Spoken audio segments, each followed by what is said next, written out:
Hi friends, welcome to village వంటకాలు. Friends, ఇవాళ నేను ఒక మంచి స్పెషల్ రెసిపీతో మేము ముందుకు వచ్చాను. ఇవాళ రెసిపీ వచ్చేసి గుమగుమలాడే మటన్ బిర్యానీ. ఈ మటన్ బిర్యానీని ఇంట్లోనే చాలా ఈజీగా టేస్టీగా రెడీ చేసుకోవచ్చండి. సేమ్ రెస్టారెంట్ స్టైల్లో లాగానే ఇంట్లో ఉన్న ఇంగ్రీడియంట్స్ తోటి ఈ టేస్టీ బిర్యానీ రెడీ చేసుకోవచ్చు. చాలా బాగుంటుంది. ప్రతి ఒక్కటి కూడా పక్క కొలతలతో చూపించానండి. ఫస్ట్ టైం చేసేవారికి కూడా ఈ బిర్యానీ బాగా కుదురుతుంది. అలాగే బ్యాచిలర్స్ కూడా చేసుకోవచ్చు. చాలా బాగుంటుంది. స్పైసీగా టేస్టీగా గుమగుమలాడే ఈ మటన్ బిర్యానీని ఎలా రెడీ చేసుకోవాలి, దాని ప్రాసెస్ ఏంటో చూద్దాము. ఈ బిర్యానీ రెడీ చేసుకోవడానికి నేను ఇక్కడ 1/2 kg మటన్ తీసుకున్నాను. బయట నుండి తీసుకొచ్చిన తర్వాత దాంట్లో కొంచెం సాల్ట్ వేసి 2 సార్లు కడిగి ఒక బౌల్లోకి తీసుకోవాలి. మనం శుభ్రపరచుకున్న మటన్ని ఒక ప్రెషర్ కుక్కర్లో తీసుకొని 1/2 టీ స్పూన్ పసుపు, అలాగే 1/2 టీ స్పూన్ ఉప్పు వేసుకోవాలి. ఒకసారి బాగా కలుపుకోవాలి. మనం బిర్యానీ చేసుకునే ముందు మటన్ని ఉడికించుకోవాలన్నమాట. అలాగైతేనే బిర్యానీ చక్కగా కుదురుతుంది. ముక్కలు చాలా సాఫ్ట్గా వస్తాయి. ఆ తర్వాత అందులో ముక్కలు మునిగేంత వరకు వాటర్ వేసుకొని కుక్కర్పై మూత నుంచి ఒక 3-4 విజిల్స్ వచ్చేంత వరకు ఉడికించుకోవాలి. స్టవ్ వెలిగించి మనం రెడీ చేసుకున్న కుక్కర్ని స్టవ్ పై ఉంచి హై ఫ్లేమ్లోనే ఒక 3-4 విజిల్స్ వచ్చేంత వరకు ఉడికించుకోవాలి. చూడండి, 4 విజిల్స్ తర్వాత విజిల్ మొత్తం పోయిన తర్వాత మూతను మెల్లగా తీసుకోవాలి. ఇక్కడ మటన్ ఉడికిపోయింది. నేను బిర్యానీలోకి మటన్ని చిన్న చిన్న ముక్కలే తీసుకున్నాను. మీరు కొంచెం పెద్ద సైజులో అయినా తీసుకోవచ్చు. ఇలా ఉడికించుకున్న మటన్ని మనం బిర్యానీ ఏ గిన్నెలో అయితే దమ్ పట్టించుకుంటామో అదే గిన్నెలోకి నేను ఇక్కడ అడుగు మందంగా ఉన్న ఒక వెడల్పాటి గిన్నెను తీసుకున్నాను. ఇలా మటన్ వేసుకున్న తర్వాత అందులో 2 టీ స్పూన్ అల్లం వెల్లుల్లి పేస్ట్ వేసుకోవాలి. తర్వాత అందులో 1/2 టీ స్పూన్ పసుపు వేసుకోవాలి. మనం ఉడికించుకునేటప్పుడు కొంచెం వేసుకున్నాం కదా, ఇంకా కొంచెం వేసుకోండి. తర్వాత చూపించిన చిన్న స్పూన్తో 2 టీ స్పూన్ కారం వేసుకున్నాను. ఆ తర్వాత 1 టీ స్పూన్ ధనియా పౌడర్ వేసుకున్నాను. 1 టీ స్పూన్ బిర్యానీ మసాలా వేసుకున్నాను. తర్వాత అందులో 1/2 teaspoon garam masala, 1/2 teaspoon jeera powder వేసుకోవాలి. ముందుగా ఫ్రై చేసుకున్న ఫ్రైడ్ ఆనియన్స్ వేసుకోవాలి. బిర్యానీ చేసుకునే ముందు ఈ ఫ్రైడ్ ఆనియన్స్ని రెడీ చేసుకుంటే సరిపోతుంది. రుచికి సరిపడినంత ఉప్పు వేసుకోవాలి. ఆ తర్వాత సన్నగా కట్ చేసుకున్న పుదీనా, కొత్తిమీరని వేసుకోవాలి. వేసుకున్న తర్వాత మనం వేసుకున్న ఇంగ్రీడియంట్స్ మటన్తో కలిసేలాగా బాగా కలుపుకోవాలి. మనం మటన్ ఉడికించుకున్నాం కదండి, అందులోని వాటర్ని కూడా ఇందులోనే వేసుకోవాలి. ఆ వాటర్ని వేస్ట్ చేయకూడదు. ఇలా మనం వేసుకున్న ఇంగ్రీడియంట్స్ కలుపుకున్న తర్వాత అందులో 1/2 కప్పు వరకు పెరుగు వేసుకోవాలి. పెరుగుని గడ్డలు లేకుండా బాగా చిలికి అందులో వేసుకోవాలి. ఆ తర్వాత అందులో 2 టీ స్పూన్ ఆయిల్ వేసుకోవాలి. తర్వాత ఒక నిమ్మకాయని తీసుకుని దాని జ్యూస్ని ఒక గిన్నెలోకి పిండి ఆ జ్యూస్ని కూడా గింజలు లేకుండా ఇందులో వేసుకోవాలి. మనం వేసుకున్న పెరుగు, ఆయిల్, నిమ్మరసం మటన్ పట్టేలాగా బాగా కలుపుకోవాలి. చూడండి, అందులోకి కొంచెం గ్రేవీ వచ్చింది కదా, ఈ గ్రేవీతోటే బిర్యానీ మంచిగా దమ్ పడుతుంది. ముక్కలు సాఫ్ట్ అయిపోతాయి. బిర్యానీ మరింత టేస్టీగా వస్తుంది. నేను తీసుకున్న 1/2 kg మటన్కి ఇక్కడ చూపించిన గ్లాస్తో 1.5 గ్లాస్ బియ్యం తీసుకున్నాను. ఇవి బాస్మతి బియ్యం అండి. మీరు నార్మల్ రైస్ అయినా వేసుకోవచ్చు. నార్మల్ రైస్ కంటే బాస్మతి బియ్యంతో చేసుకుంటే బిర్యానీ అచ్చం బయట కొనుక్కున్నట్లే ఉంటుంది. తర్వాత అందులో వాటర్ వేసుకొని ఒక 2-3 సార్లు బాగా కడిగిన తర్వాత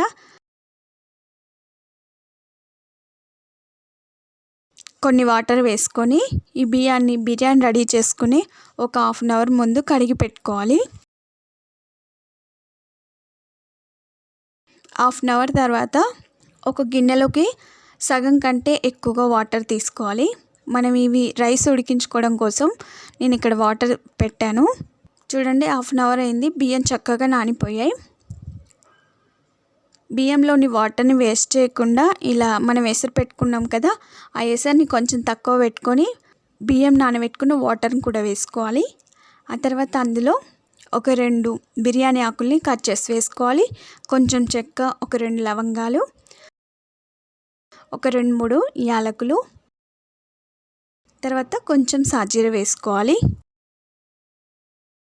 దానిపై మూత నుంచి వాటర్ మరిగేంత వరకు మనం ఈ వాటర్ని మరిగించుకోవాలి. చూడండి, రోలింగ్ బాయిల్ అయ్యేటప్పుడు అందులో 1 టీ స్పూన్ సాల్ట్ వేసుకోవాలి. ఆ తర్వాత 1 టీ స్పూన్ నెయ్యి వేసుకోండి. నెయ్యి లేకపోతే ఆయిల్ కూడా వేసుకోవచ్చు. చూడండి, ఇక్కడ వాటర్ మరిగిపోతున్నాయి కదా, ఇలా మరిగేటప్పుడు అందులో ముందుగా నానబెట్టుకున్న బాస్మతి బియ్యం వేసుకోవాలి.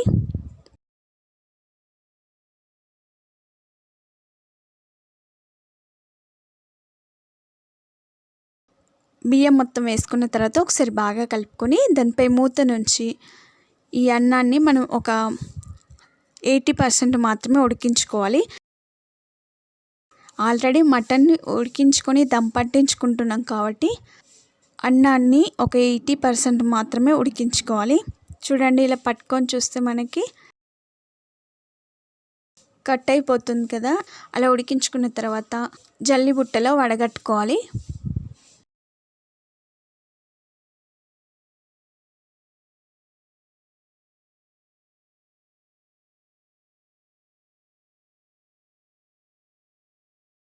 అన్నం ఉడికించుకునేటప్పుడు జాగ్రత్తగా మీరు అక్కడే ఉండి సరి చూసుకుంటూ ఈ అన్నాన్ని ఉడికించుకోవాలి.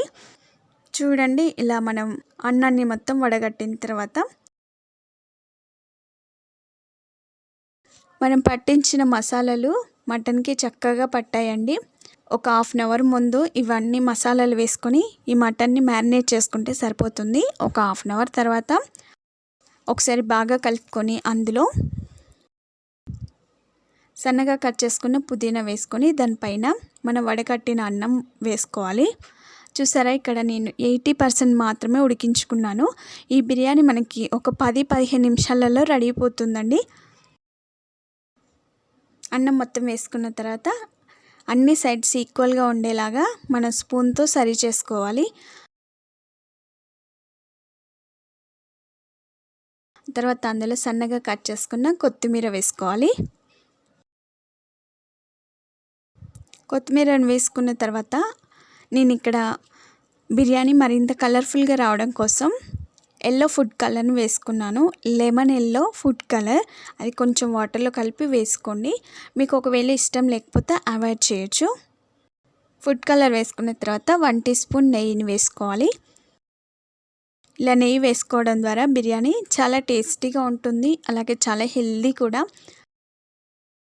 ఇలా నెయ్యి వేసుకున్న తర్వాత దానిపై మూత నుంచి ఆ గిన్నెని స్టవ్ పై పెట్టుకోవాలి. స్టవ్ మీద పెట్టిన తర్వాత దానిపై మూత నుంచి ఆ గిన్నెని స్టవ్ పై పెట్టాలి. దానిపై ఏదైనా బరువుగా ఉన్న గిన్నెని కానీ, లేదంటే నేనైతే ఇక్కడ చిన్న రోల్ పెడుతున్నాను. స్టవ్ని ఒక 5 నిమిషాలు హై ఫ్లేమ్లో పెట్టుకొని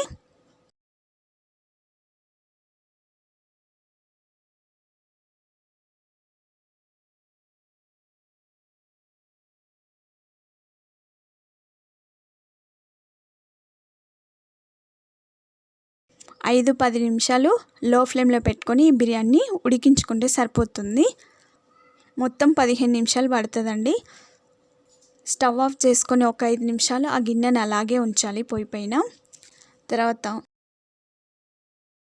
ఒక బేషన్ కానీ, లేదంటే వేరొక బౌల్ని తీసుకొని మనం రెడీ చేసుకున్న బిర్యానీ అందులో వేసుకోవాలి.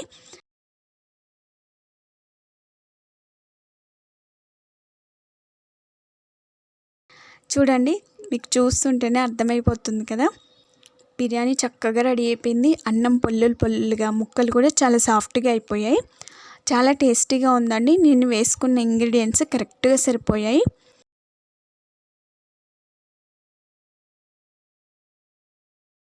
పిల్లల నుండి పెద్దల వరకు ఈ బిర్యానీ ఎవరైనా తినచ్చు. చాలా బాగుంది. ఇలా రెడీ చేసుకున్న బిర్యానీని ఒకసారి బాగా కలిపి ఒక సర్వింగ్ ప్లేట్లోకి తీసుకొని సర్వ్ చేసుకోవడమే. అచ్చం బయట కొనుక్కున్నట్లే ఉందండి. చాలా సింపుల్గా, ఈజీగా ఇంట్లో ఉన్న ఇంగ్రీడియంట్స్ తోటే టేస్టీ మటన్ బిర్యానీ రెడీ చేసుకున్నాము.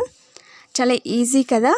ఈ బిర్యానీని ఎవరైనా సునాయాసంగా రెడీ చేసుకోవచ్చు, చాలా బాగుంటుంది. చూడండి బిర్యానీ ఎంత కలర్ఫుల్గా వచ్చిందో, చాలా బాగుందండి, చాలా టేస్టీగా వచ్చింది. మరి మీరు తప్పక ట్రై చేస్తారు కదా. మరి ఇన్ని వెరైటీ రెసిపీస్ కోసం మా ఛానల్ని సబ్స్క్రైబ్ చేసుకోండి. మీకు ఈ వీడియో నచ్చినట్లయితే లైక్ చేయండి, షేర్ చేయండి. మీరు తప్పక ట్రై చేసి మీకు ఎలా వచ్చిందో మీ ఫీడ్బ్యాక్ని కామెంట్ చేయండి. Thank you for the watching. Bye bye.